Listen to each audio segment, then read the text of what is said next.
கற்பூரவள்ளி இலை இல்லை கற்பூரவள்ளி இலை, கேசவர்த்தினி, ரோஸ்மேரி, கீழநெல்லி, முருங்கை இலை, துளசி, ஜடாமஞ்சி, வேம்பலப்பட்டை, வெட்டிவேர், நெல்லிக்காய், கருஞ்சீரகம், செம்பருத்தி பூ, செம்பருத்தி இலை, பச்சை கற்பூரம், வெந்தயம்,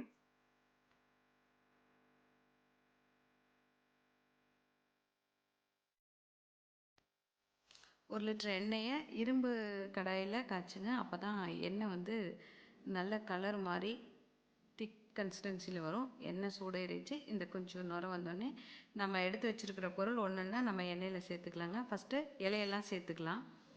எல்லா இலையும் சேர்த்ததுக்கப்புறமா அதுக்கப்புறமா வந்து நம்ம கருஞ்சீரகம், அந்த ஜடாமஞ்சி, வெட்டிவேர் இதெல்லாம் லாஸ்ட்டாக சேர்த்துக்கலாம். அடுப்பு சிம்லேயே வச்சுக்கோங்க, ஏன்னா பொங்கிரும்.